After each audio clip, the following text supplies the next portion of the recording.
Hello, welcome back to the reading of the poem of the Man God, written by Maria Valtorta, Volume 1. Chapter 86. Jesus speaks to the soldier Alexander at the fish gate. 24th January 1945.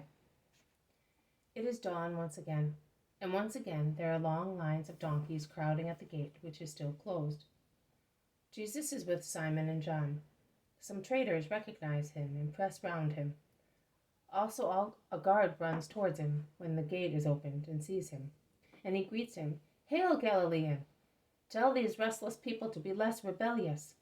They complain of us, but they do nothing but curse us and disobey, and they say it is a form of cult for them.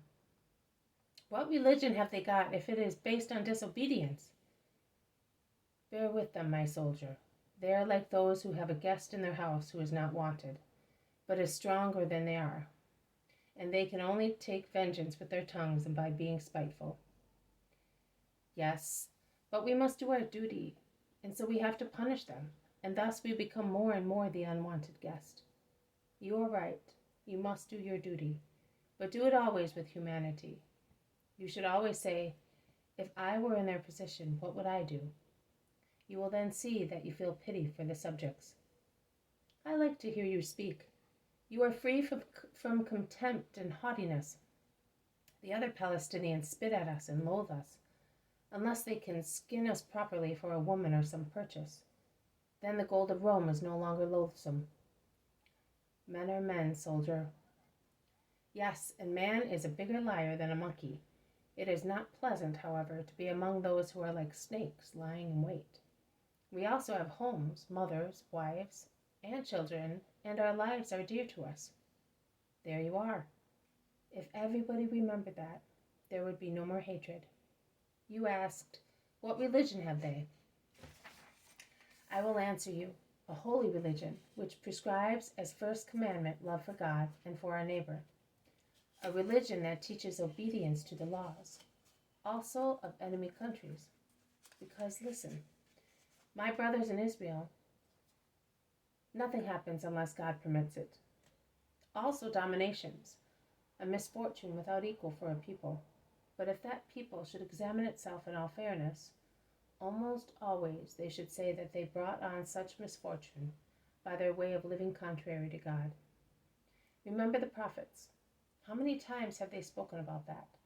How often have they shown with past, present, and future events that a ruler is a punishment, the lash of chastisement on the back of an ungrateful son? And how many times have they taught how to avoid it? By going back to the Lord. Neither rebellion nor war cure wounds or tears. Neither do they undo chains. To live as just people does all that. Then God intervenes. And what can arms and armies do against the splendor of the angelical cohorts fighting for good people? Have we been struck?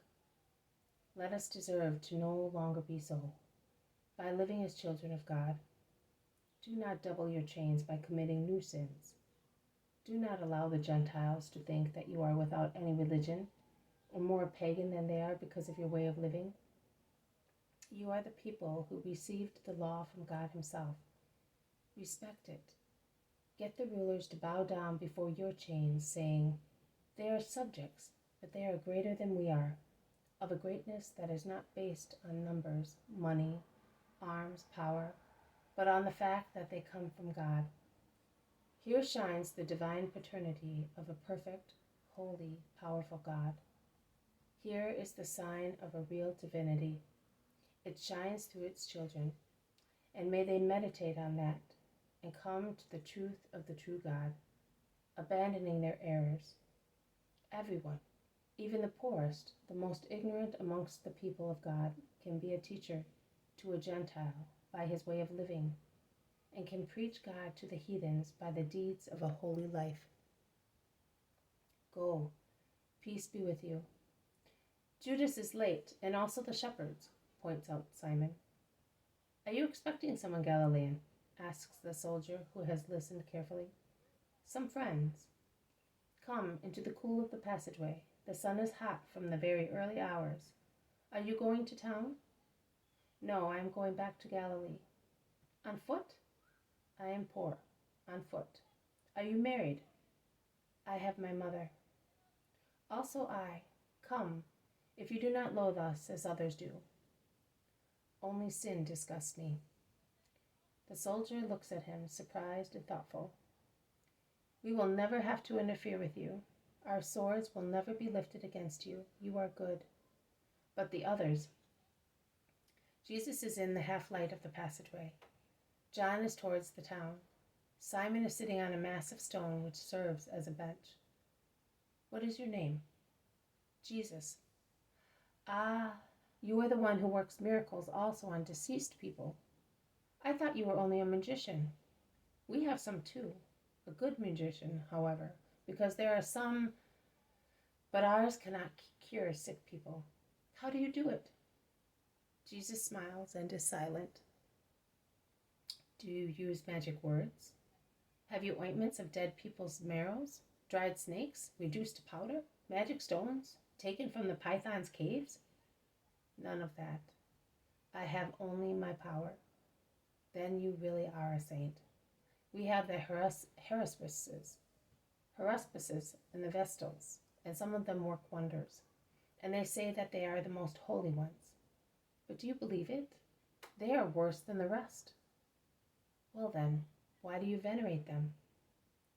Because it is the religion of Rome. And if a citizen does not respect the religion of his country, how can he respect Caesar, his fatherland, and so on, many things? Jesus stares at the soldier. Truly, you are well advanced on the way of justice.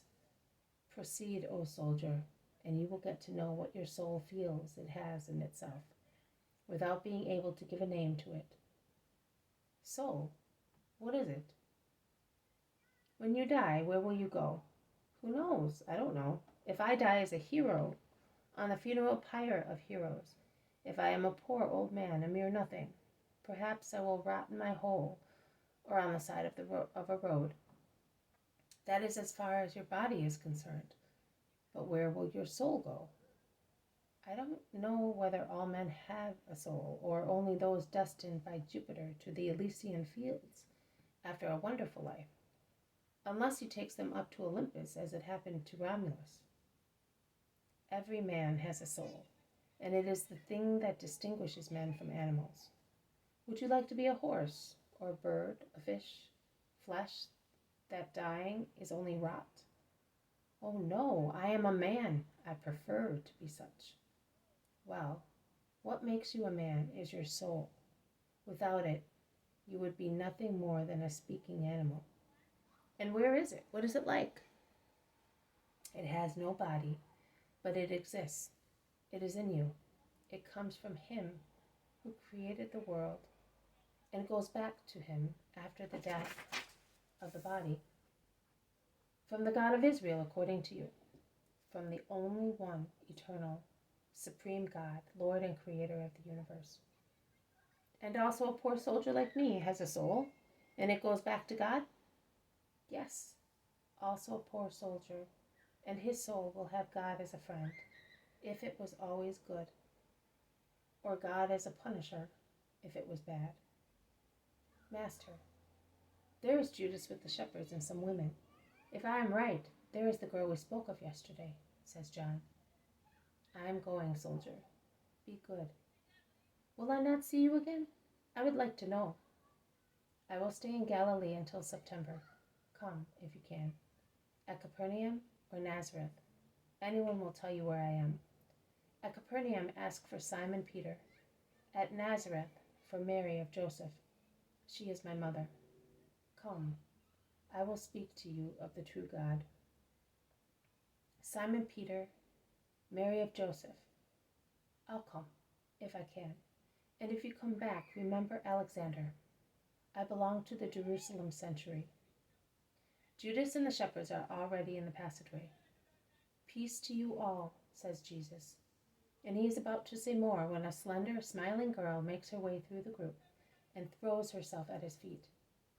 Your blessing on me again, Master and Savior, and kiss again, and my kiss again to you, and she kisses his hands. go. Be happy and good. A good daughter, then a good wife, and then a good mother. Teach your future children my name and my doctrine. Peace to you and your mother, and to your mother. Peace and blessings to all those who are friends of God. Peace also to you, Alexander.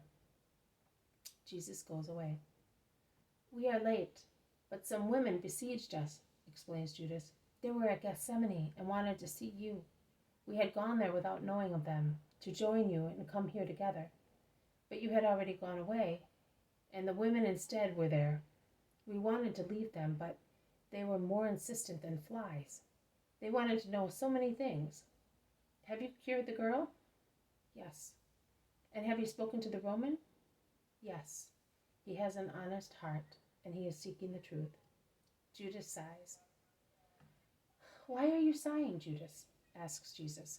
I am sighing because I wish our people would seek the truth. Instead, they evade it, or sneer at it, or remain indifferent. I feel discouraged. I feel as if I do not want to come back here again, but do nothing else but listen to you. In any case, as a disciple, I am good for nothing. And do you think that I am very successful? Do not be discouraged, Judas. It is the struggle of the apostolate. There are more defeats than victories. Defeats here. Up there, there are always victories. The Father sees your good will, and even if you are not successful, he blesses you just the same. Oh, you are good. Judas kisses his hand. Will I ever become good? Yes, if you want to. I think I have been good these past days. I suffered to be so, because I have many desires. But I always thought of you. Persist, then. You give me so much joy. And what news have you got for me? He asks the shepherds. Elias sends you his greetings and also some food, and he asks you not to forget him. Oh, I have my friends in my heart. Let us go as far as that little village surrounded by green fields. Then we will proceed in the evening. I am happy to be with you. I am glad that I am going to my mother and that I have spoken of the truth to an honest man. Yes, I am happy. If you knew what it is for me to do my mission and see souls coming to it, that is, to the Father, oh, you would follow me more and more with your souls. I see nothing else. This has been a reading from the poem of the Man God written by Maria Valtorta, Volume 1, Chapter 86. Jesus speaks to the soldier Alexander at the fish gate. Thank you for listening. I'll see you tomorrow. May God bless you, and may peace be with you.